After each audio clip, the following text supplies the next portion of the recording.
উফ, আজকে কি গরম লাগছে। আমি এই গরমে একদম আর পারছি না। সেই বৌমাকে কখন বলেছি আমাকে এক গ্লাস ঠান্ডা আমের শরবত করে দাও, কিন্তু এখনো বৌমা রান্না করে কি করছে কি জানি। আমার আর ভালো লাগে না এই মেয়েটাকে নিয়ে।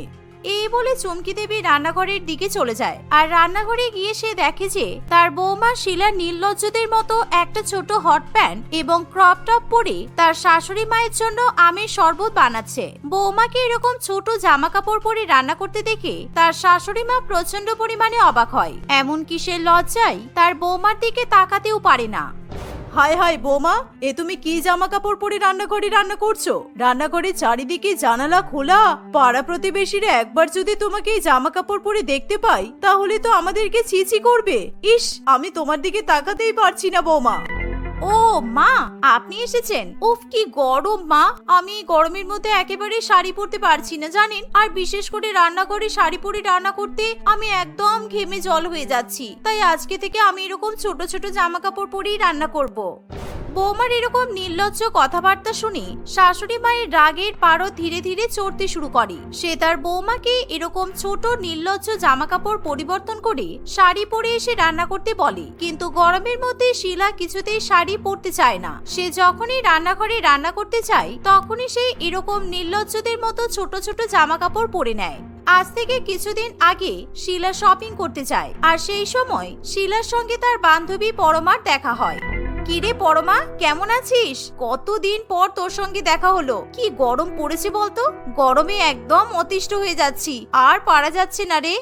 হ্যাঁ রে, আমি ভালো আছি। সত্যি যা বলেছিস, এবার গরমটা যেন একটু বেশিই পড়েছে। আর গরমের মধ্যে আমি বিশেষ করে শ্বশুর বাড়িতে নাজেহাল হয়ে যাচ্ছি। সবার ফরমাস কাটতে কাটতে আমি কোনোদিন পাগল হয়ে যাব দেখিস। সে আর বলতে, শ্বশুর বাড়িতে সবসময় এই গরমের মধ্যে শাড়ি পরে থাকো, তারপর শাড়ি পরে রান্নাঘরে গিয়ে রান্না করো। তুই বলতো এই গরমের মধ্যে শাড়ি পরে রান্না করা যায়? কিন্তু আমার শাশুড়ি মা তো কোনো কথাই শোনে না। সারাদিন শ্বশুর বাড়িতে শাড়ি পরে থেকে থেকে আমার শরীর খারাপ হয়ে যাচ্ছে এই গরমে। ঠিক এই জন্যই তো আমি এখন শ্বশুর বাড়িতে শাড়ি পরাই ছেড়ে দিয়েছি। আর বিশেষ করে রান্নাঘরে আমি তো শাড়ি পরেই যাই না। আমি সবসময় ছোট ওয়ান পিস কিংবা ক্রপ টপ অথবা স্লিভলেস নাইটি পরে রান্না করি। প্রথমে আমার শাশুড়ি মা আমার উপর রাগারাগি করতো, কিন্তু এখন আর কিছু বলে না। এই গরমের মধ্যে ওরকম জামা কাপড় পরে রান্নাঘরে যাওয়া ছাড়া আর তো কোনো উপায় নেই। তাই আজকে আমি ওই জন্যই ছোট ছোট কিছু জামা কাপড় শপিং করতে এসেছি। শিলা দেখে যে তার বান্ধবী দোকান থেকে নানান রকমের ছোট ছোট জামা কাপড় কিনে শ্বশুর বাড়িতে নিয়ে যাচ্ছে, আর সেই জন্য শিলারও এরকম ছোট ছোট জামা কাপড় পরে রান্না করতে ইচ্ছা হয়। সেই গরম থেকে রেহাই পাওয়ার জন্য শিলা তার বান্ধবীর কাছ থেকে অনুপ্রাণিত হয়ে ছোট ছোট জামা কাপড় কিনে ফেলে, আর সেও পরমার মতো রান্নাঘরে এরকম জামা কাপড় পরে রান্না করা শুরু করে দেয়। ছি ছি বৌমা, তোমার জন্য আমার লজ্জায় একেবারে মাথা কাটা যাবে। তুমি একদম এরকম নির্লজ্জদের মতো জামা কাপড় পরে রান্না বান্না করবে না। যাও গিয়ে শাড়ি পরে এসো। এরকম গরমকালে আমরাও অনেক শাড়ি পরে শ্বশুর বাড়ির রান্না করে রান্না করেছি, কিন্তু তোমার মতো নির্লজ্জ জামা কাপড় কখনো পরিনি।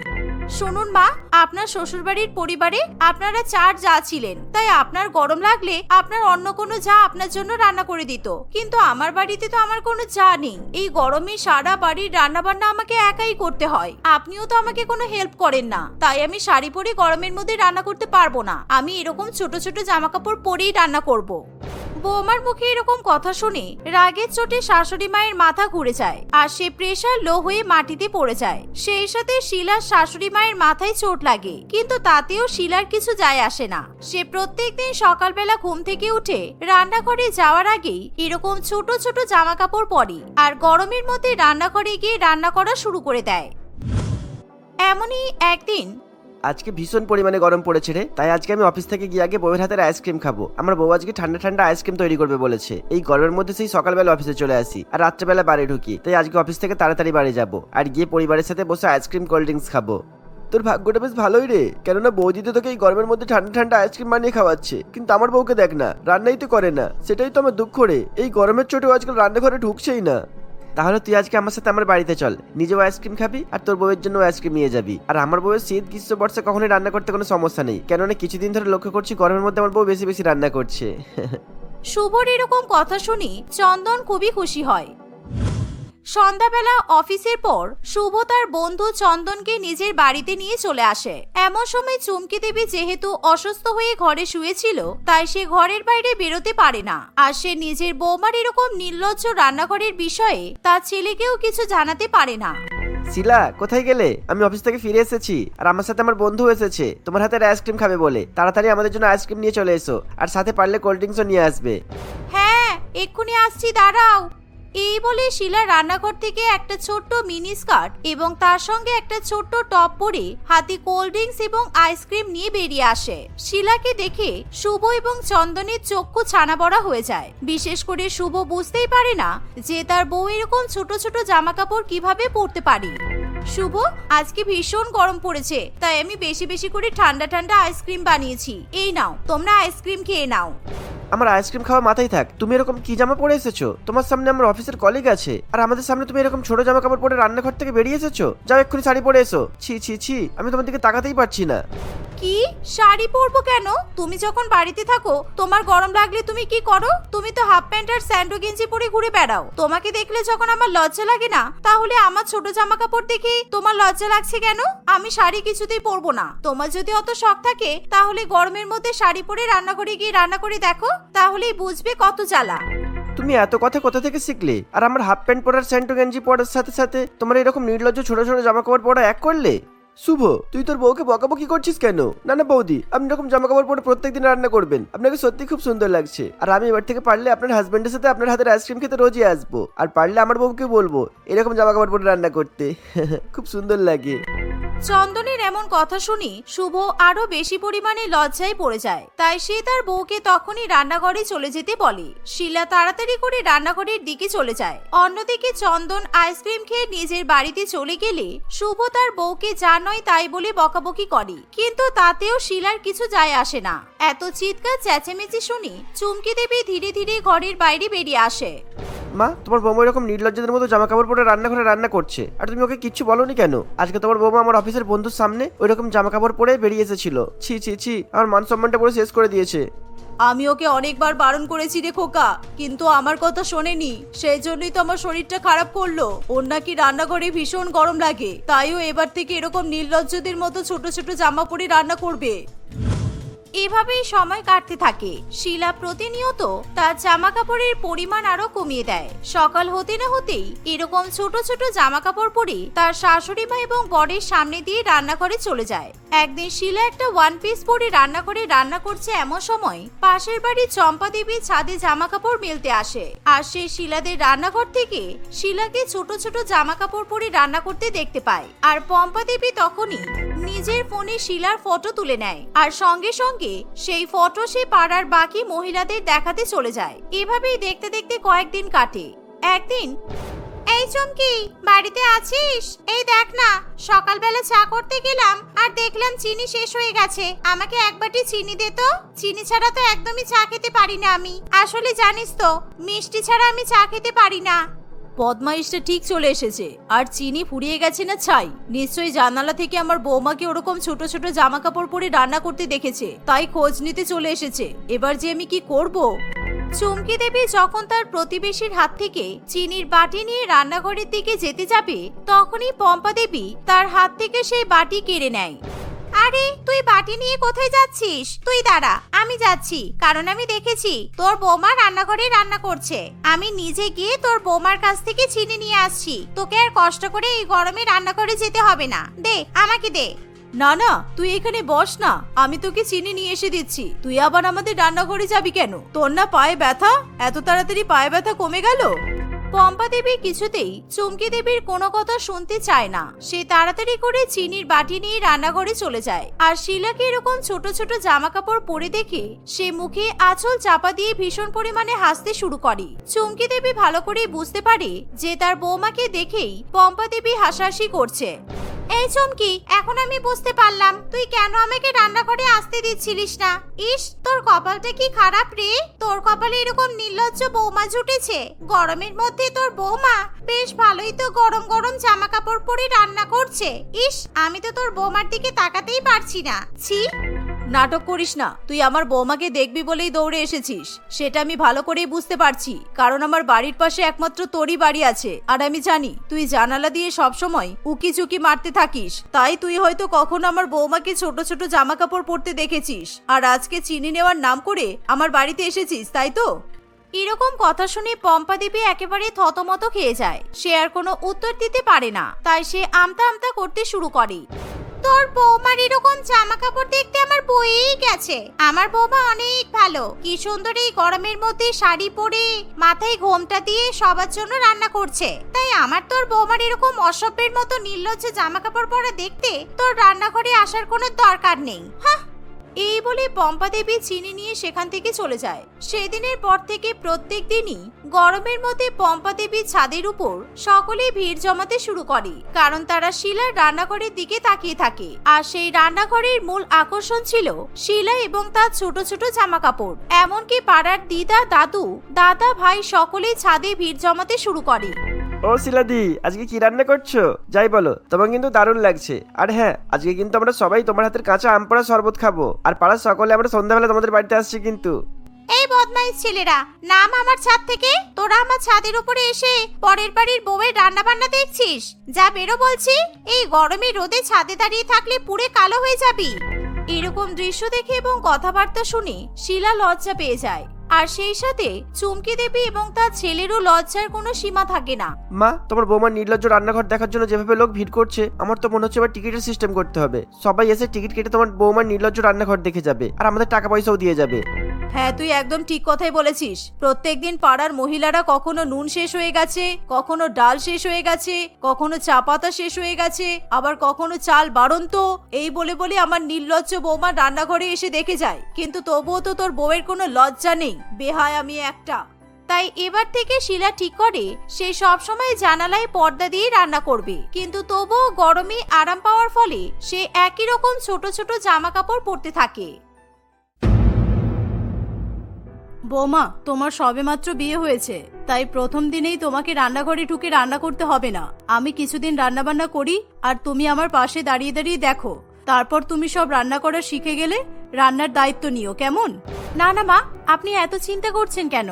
বিয়ের পর প্রথম দিন নতুন বউ রান্না করে, আর আমার মা আমাকে সব রান্না বান্না শিখিয়ে দিয়েছে।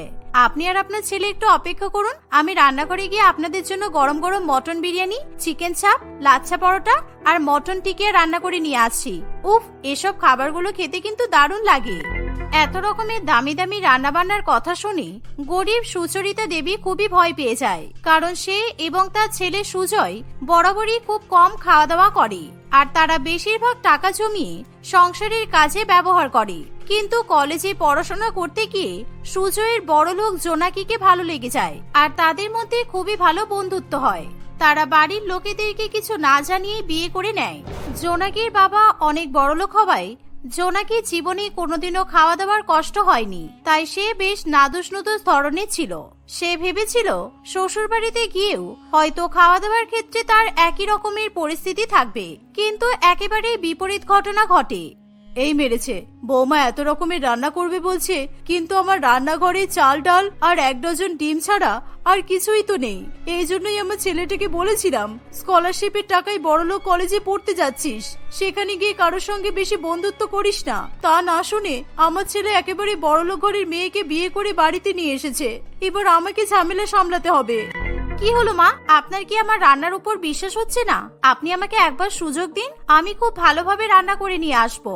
না বৌমা, তুমি আমাকে ভুল বুঝো না। ব্যাপারটা হচ্ছে, তুমি যেসব রান্না বান্নার কথা বলছো, সেই রান্না করার জন্য আমাদের ঘরে মটন, চিকেন, বাসমতি চাল কিছুই নেই। তুমি যদি রান্না করতে চাও তাহলে রান্নাঘরে গিয়ে দেখো চাল ডাল আর ডিম আছে, সেটা দিয়েই কিছু একটা রান্না করে নিয়ে এসো। শাশুড়ি মায়ের এই কথা শুনে জোনাকির মন খারাপ হয়ে যায়, কিন্তু তার যেহেতু প্রথম দিন রান্না করার ইচ্ছে ছিল, তাই সে ঠিক করে সে চাল ডাল এবং ডিম দিয়ে কিছু একটা রান্না করবে। এই ভেবে নতুন বউ জোনাকি রান্নাঘরে ঢোকে। তার শাশুড়ি মা তাকে চাল ডাল এবং ডিমের জায়গা দেখিয়ে দিয়ে চলে যায়। ধ্যাৎ, কোথায় ভাবলাম আজকে নিজে রান্না করবো আর ভালো মন্দ খাবো, আমার গরিব শাশুড়ি মা আমার সব আশায় জল ঢেলে দিল। কিন্তু কোনো ব্যাপার না, এখন আমি সবার জন্য চাল ডাল দিয়ে ভালো করে গরম গরম খিচুড়ি রান্না করব, আর তার সাথে পেঁয়াজ লঙ্কা দিয়ে ডিমের অমলেট বানাবো। এই বলে জোনাকি ভালো করে রান্না করতে শুরু করে।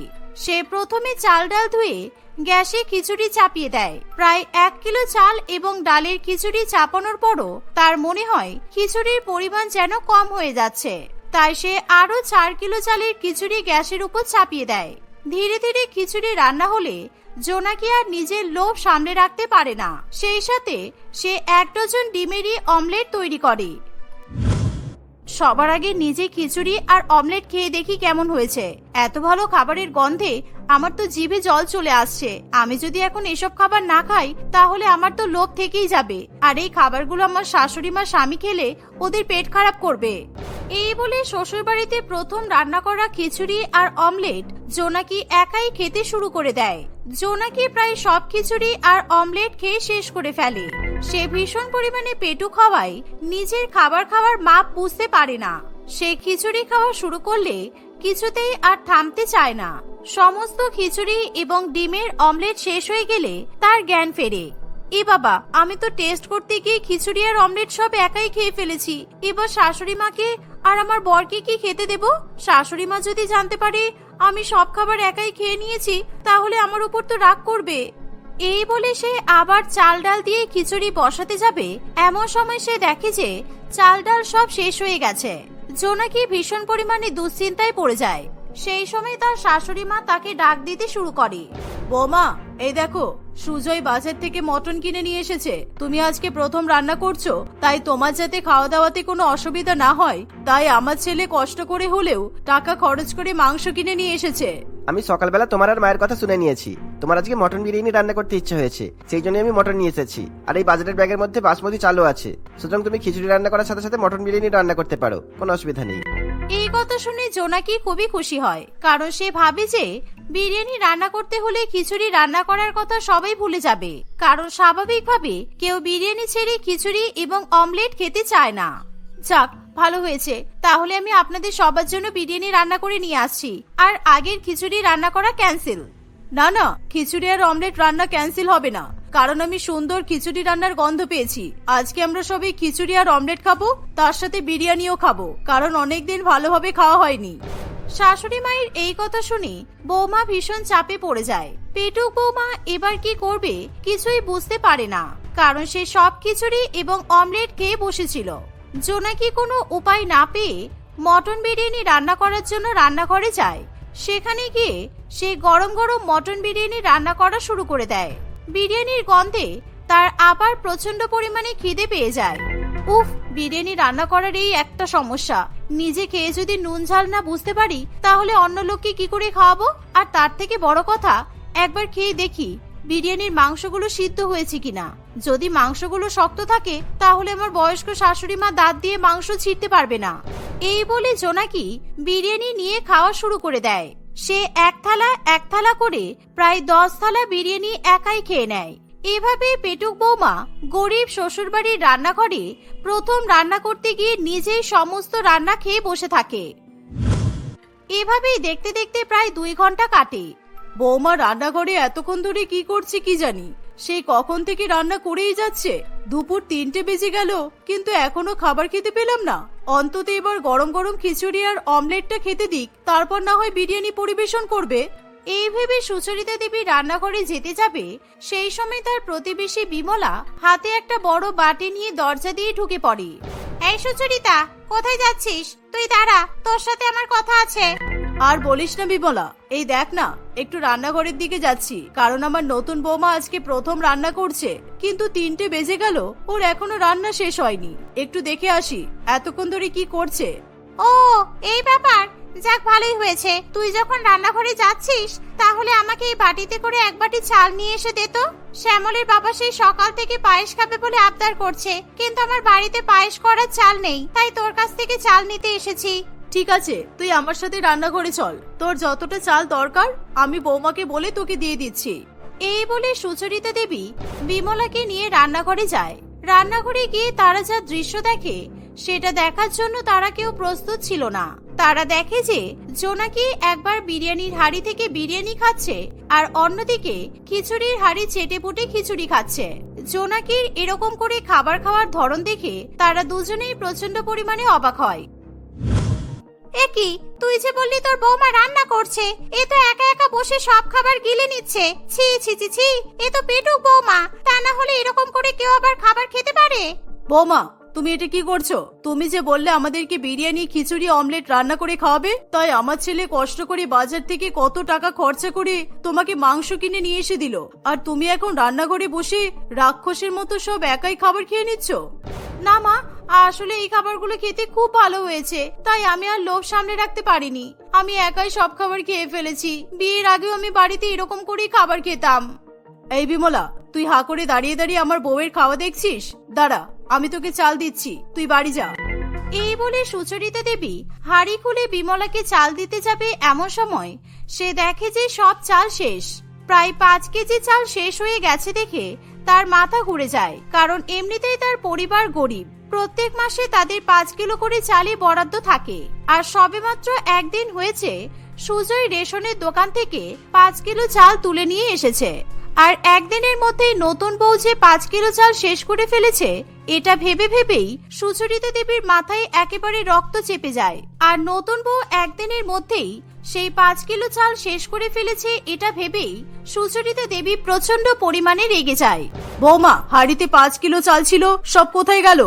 আমার পেটে গেছে মা, আমি 5 কিলো চাল দিয়ে খিচুড়ি রান্না করে ফেলেছি, আর খিচুড়িটা খেতে খুব ভালো হয়েছিল বলে আমি সব খিচুড়ি একাই খেয়ে ফেলেছি। তারপর অতটা খিচুড়ি শুধু শুধু খাওয়া তো যায় না, সেই কারণে 1 ডজন ডিম ভেজে 5 কিলো চালের খিচুড়ি খেয়ে ফেলেছি। ওরে বাবা, এই সুচরিতা, আমার আর চাল লাগবে না রে। তুই পারলে কোনো ওঝাকে ডেকে তোর বউয়ের মাথা থেকে খাবারের ভূতটা নামা।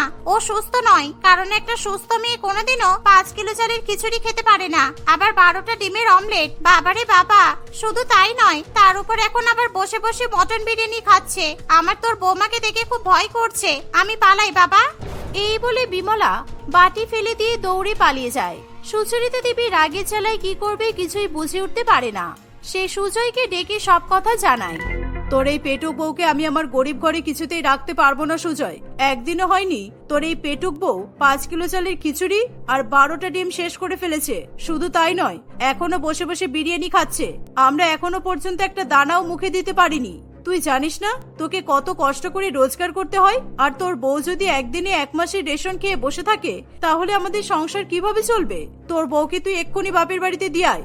তুমি ঠিকই বলেছো মা, কারণ আমি বুঝতে পারিনি যে জোনাকি একটা পেটুক মেয়ে। ও যতই বড় লোক হোক না কেন, এইভাবে নিজের শ্বশুরবাড়ির অবস্থা না বুঝে সব খেয়ে নেবে, আর তার উপর আমাদের একটু খেতে দেবে না। তোমরা আমাকে এরকম করে কথা শোনাচ্ছ কেন বলো? আমি বুঝতে পেরেছি যে আমি খুব ভুল করেছি, কিন্তু আমার যদি বেশি বেশি খিদে পায় তাহলে আমি কি করতে পারি বলো? কারণ আমি তো আগে কখনো খাবার খাওয়ার কষ্ট পাইনি। সুচরিতা দেবী এবং তার ছেলে জোনাকির কথায় কোনো উত্তর না দিয়েই সেখান থেকে চলে যায়। পরের দিন সকালবেলা ঘুম থেকে উঠে সুজয় তার পরিবারের জন্য রেশন জোগাড় করতে দিনমজুরের কাজ করতে শুরু করে। এমনকি তার রাত্রিবেলাতে বাড়ি ফিরে আসতেও দেরি হয়। শীতের দিনে নিজের স্বামীকে এভাবে কষ্ট করে রোজগার করতে দেখে জোনাকির খুবই কষ্ট হয়। এত কষ্ট করার পর সুজয় আবার বাড়ির জন্য 5 কেজি চাল এবং ডাল কিনে নিয়ে আসে। এমনকি আগের দিন সুজয় টাকা ধার করে মটন কিনে নিয়ে এসেছিল। এমনকি সেই টাকা সুজয় তার হাতের আংটি বিক্রি করে শোধ করে। আর এসব দেখে জোনাকি তার ভুল বুঝতে পারে। আমার খুব ভুল হয়ে গেছে সুজয়, আমি কোনোদিনও বাপের বাড়িতে থেকে জীবনে কষ্ট উপলব্ধি করতে পারিনি, তাই সবসময় বেশি বেশি করে খাবার খেয়ে ভালো থাকার চেষ্টা করেছি। কিন্তু তোমরা কত কষ্ট করে টাকা রোজগার করো, তোমাদের কষ্ট দেখে আমি এখন অন্যের এক একটা দানার মূল্য বুঝতে পেরেছি। আমি আর কখনো বেশি বেশি খাবার খাবো না, আমাকে ক্ষমা করে দাও তোমরা। তারপর থেকে জোনাকি আর কোনোদিনও পেটুক বউয়ের মতো বেশি বেশি খাবার খায় না। সে নিজের স্বামীর কষ্টের দাম দেয়। এভাবেই জোনাকি সকলের সঙ্গে হাসি খুশি বসবাস করতে থাকে।